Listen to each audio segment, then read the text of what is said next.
So let me start this video out by saying big thank you to Honda for having us out for the new 2022 CRF250R.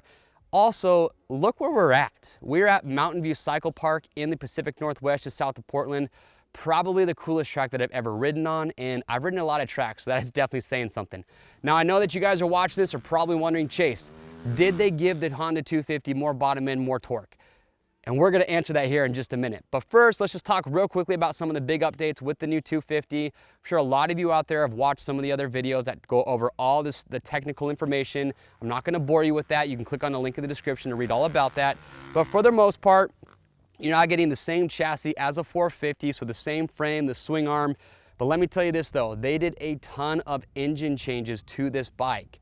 And they're actually getting to say about 20% more horsepower at about 6,500 RPM.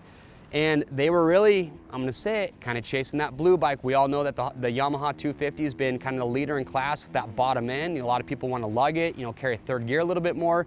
So that was a big aiming point. On top of that, they obviously wanna maintain the already really good cornering and chassis feel that the previous Honda had. And I rode the 2020 Honda 250 at their intro. So when I heard about this bike, I was a kid in the candy shop, because that 2020 was honestly probably the most fun I've had on any dirt bike in a very, very long time. With that being said, did this bike get more bottom end and torque? Yes, it did. I had an absolute blast today. I'm about 175 pounds, so I'm kind of right about that weight limit that you might say, oh, I'm maybe a little bit too heavy for a 250.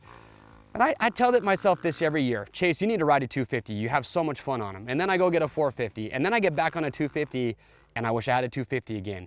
And Honda's done a great job. This bike has more bottom end, it's got more torque, like I said, 20% at 6,500 RPM. They've got the 3 maps like the 450 has. And I was carrying third through a lot of these corners and a lot of areas where I thought the bike might bog down a little bit. I was gonna have to clutch it. I didn't, and the bike it got that bottom end that it needed, but it still revs good from the mid to top. That's what the Honda's been known for. So now you've got an extremely good cornering motorcycle with a great chassis. This bike, it lost 8 pounds from the previous version, which is a ton. It is super lightweight feeling. It is very playful, fun to throw this thing around. And I'm gonna say it right now, of all 250s and 450s that I've ridden, in my opinion, this is the best cornering motorcycle that is out there, period. Me and Kobe, my editor, he was out here today, he was ripping some laps, and we both agreed that when you come into a corner, the bike just lays over for you. And there's a long sweeping left-hand turn down here at the bottom of this track, which you just come into it, you just get off the gas, let your momentum take you through, and the bike just does what you want it to do. On a 450, it kind of tends to stand you up sometimes in those longer rides. This bike just lays over really well. So amazing cornering, that's what you already had from the previous version, so that's maintained. You're getting the narrower chassis feel, which is really nice. We noticed that with the 21 Honda 450. And as far as the suspension goes, you still got Showa suspension. I'm gonna be honest with you, we rode all day today. I did not make one clicker change on the fork. I feel like they got it just right. Where it's plush up top, it actually has more bottoming resistance than I thought it would, especially at my weight. There's some big jumps out here today. There's a couple that I purposely sent a little bit long. I didn't get that harsh clank when you have metal to metal when the fork does bottom, so good hold up there. The only thing I changed with the shock towards the end of the day, started to feel like it was getting a little bit harsh when we were coming out some of the corners with acceleration chop. So we went in, I think, about a quarter, a half turn on high speed. That was it. I didn't touch this thing. 105 millimeters of sag, fork height, we left it how it is, and this bike is just so much fun to ride. If you've been looking at the 250s and you're wondering, well, is a Honda the bike? I have to say it's probably the funnest bike that I've ridden ever.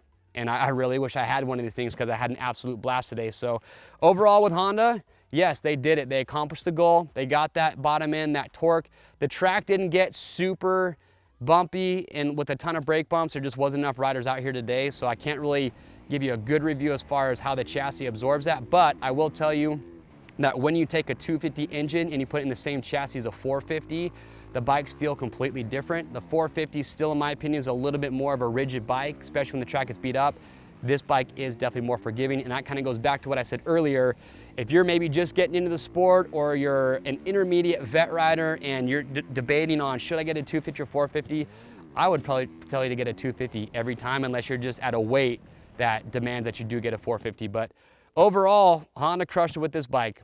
All the goals that they want to accomplish, I feel like they got that. So if you're looking at these, that's the way to go.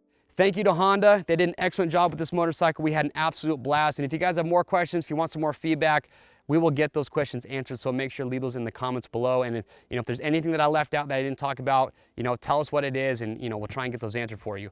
Thank you for watching this review. And as always, click on the link or head over to RockyMountainATVMC.com to get all the parts and accessories that you need for your next bike to get you ready for your next ride. And if you like this video, get subscribed to the Rocky Mountain YouTube channel, hit the notification bell if you want to see more reviews like you saw today. I am Chase, and we'll see you on the trails.